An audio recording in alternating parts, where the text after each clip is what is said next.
Hello everyone. Today I'm going to read the chapter 6, The Curious Baby Elephant. There was a time when the elephant's nose was no bigger than a boot. He could move it from side to side. But an elephant's child changed all that. A very curious baby elephant. He was such a curious fellow that he always asked many questions. He would ask questions about anything that he saw, or heard, or felt, or smelled, or touched. He asked the ostrich why her tail feathers grew just so. He asked the giraffe what made his skin spotty. He asked the hippo why his eyes were red, and the baboon why melons tasted as they did. His parents and all his uncles and aunts would spank him when he wouldn't stop asking questions.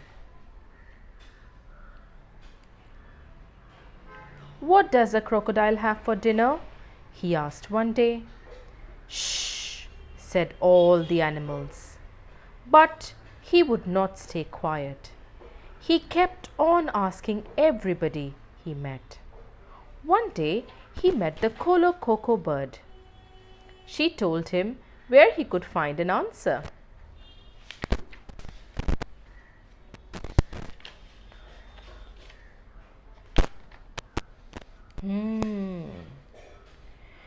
"Go to the grey, green, greasy Limpopo river," she said. "You will find your answer there." So off he went, carrying a load of bananas and sugarcane and melons. He'd be hungry on the way, you see. After a week of trudging and budging, he reached where he had to reach. At the edge of the river, he stepped on what he thought was a log of wood. It winked one eye. "Excuse me, but have you seen a crocodile in these parts?" asked the elephant's child politely. The creature winked the other eye and half lifted his tail out of the mud. "I am the crocodile," he said. The elephant's child grew excited and kneeled down. "I've been looking for you all these days," he said. "Will you please tell me what you have for dinner?" Splash went the crocodile's tail back into the oozy mud.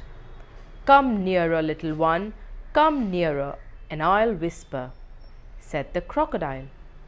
The elephant's child put his head down close to the crocodile's musky, tusky mouth, and the crocodile caught him by his little nose. "I think," said the crocodile. He said it between his teeth like this. "I think today I will begin with you, elephant's child." The elephant's child knew he was in big trouble. He sat back on his haunches and he pulled and pulled. The crocodile splashed in the water and pulled and pulled. Both of them pulled and pulled. And the elephant's nose kept stretching and stretching. At last the crocodile let go. Poof! Fell the elephant, right on his big broad back. He looked at his nose. He could not see where it ended. It was long, so long he could swish it around, but it hurt him awfully. So he wrapped the nose in cool banana leaves and waited for it to shrink. He waited and waited, but nothing happened. He could still swish it all around. At the end of the third day, a fly came and stung him on the shoulder, and before he knew what he was doing, he lifted up his trunk and hit that fly dead with the end of it. He said to himself, "This seems to be a useful thing." He felt better now, and hungry too. He put out his long nose and plucked a large bundle of grass, dusted it clean against his forelegs, and stuffed it into his mouth. He found that he could easily pluck the fruit of the tree instead of waiting for it to fall. He was happy that his new nose was turning out to be quite useful. He went back to his family and had a jolly time spanking his brothers and sisters with his new trunk. When the other elephants could bear it no longer, they all went to the crocodile to get new noses just like this. So, thanks to the very curious elephant's child, all the elephants today have long trunks. The end. Now let's read some important words from the story and their pronunciation. Curious, curious, curious. Curious means eager to know something new. Spank, spank, spank. Spank means to beat lightly. Budging, budging, budging.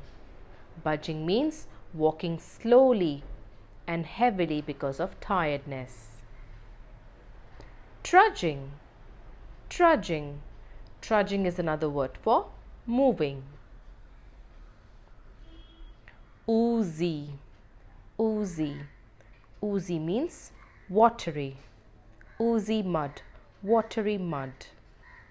Musky tusky. Musky tusky means, musk means it's a very strong smell of a musk, and tusky, full of long pointed teeth, tusky. Haunches, haunches. Haunches means the back portion of the body. The end.